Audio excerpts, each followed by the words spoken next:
to the return of Godzillathon. Our brief Godzilla break ends today with 1961's Mothra. Some backstory, and I'm going to talk about some changes from the original script. The fictional country mentioned in this film, Rolisica, is meant to be kind of a hybrid of both the United States and Soviet Russia, which kind of makes sense when you think about it. This came out during the Cold War, and if you lived in Japan, you probably did feel to a degree literally trapped between these two superpowers, but the original script was actually more just blatantly anti-American, and Ishiro Honda did away with that. He didn't want to alienate any potential audiences. The film opens up during a storm. There's a shipwreck. They find the crew of this ship on this island that's had nuclear tests, Infant Island, but none of the people have radiation poisoning. They interview the crew members, and one of them mentioned the islanders gave them this red liquid to drink, which leads to an expedition to Infant Island. We meet our characters, one of which is kind of a chubby slapstick reporter who has a scene later on where he fights off some villains, and we introduce a character who would return in a Godzilla movie during the Millennium series, Chujo, who's our main character, as well as another female reporter. It's something very Ishiro Honda, where you would tell the story through the guise of three protagonists. And they get to the island. Chujo gets attacked by this plant that basically wants to drink his blood, and he's saved by the two fairy girls, the Shobajin. The guy funding the expedition from Rolisica, he tries to take the fairies later, and there's a standoff on the island, which leads to him coming back and kidnapping the fairies. A bunch of the islanders get shot, and there's a giant egg, which the fairies are put on show, and they use the show to sing to call Mothra, which leads to the eggs hatching. Now, Mothra, the larva, wasn't just a mechanical prop. There was actually a suit in Haruo Nakajima, the actor that portrayed Godzilla, actually was Mothra, and he was Rodan, so he played TOHO's Big Three. And what's interesting is Mothra, we get a monster that really isn't openly malicious. There's a scene where she destroys a boat, but the boat's in her path and she just goes through it. We get the military attacking Mothra to no avail, and the guy from Rolisica, he doesn't want to give the fairies up. At one point, they even develop this glass that blocks sound to prevent them from calling to Mothra. And I do want to point out now that this film is, especially the more early Showa films, this film is one of the best, if not the best, in terms of quality of its miniatures.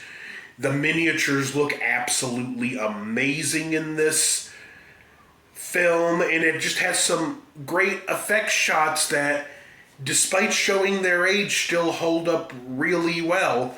In fact, my favorite effect shot in the whole movie is a shot with the adult Mothra flying, and it's this shot right here where these cars are fluttering around like leaves in the wind. It just really sells the power of the wind generated by Mothra's wings.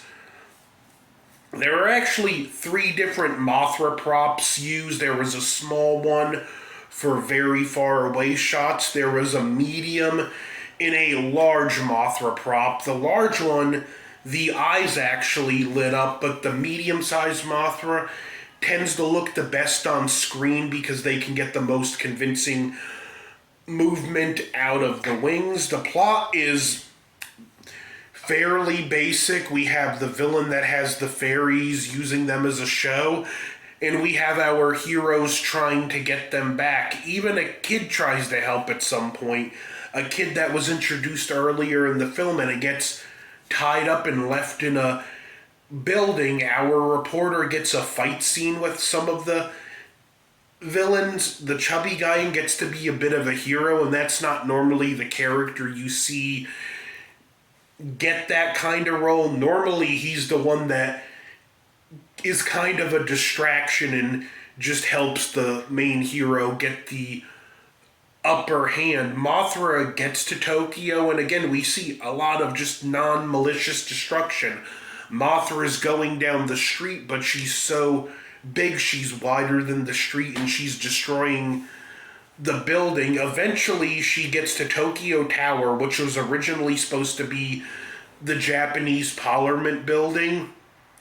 But from what I understand, that was changed because, again, Honda kind of wanted to take political statements out of the movie. And so Tokyo Tower, Mothra spins the cocoon, and again, the effect looks really great. Mothra's webbing was actually made by spraying, I believe it was a liquid polystyrene into the air, and it made that effect. It was actually something that was proved in future films to be very hard to clean up after. In Mothra vs. Godzilla, they actually had to clean the Godzilla suit with gasoline to get it off, but it's actually a very well done, convincing effect. Mothra makes the cocoon. The Relisican government gives these nuclear lasers for them to use. The cocoon seems to catch on fire, but the full-grown Mothra hatches out of it, and at this point, our villains are back in Relisica, and they actually take the glass off because they're like, oh, you can sing all you want now. It won't do no good thinking Mothra's dead.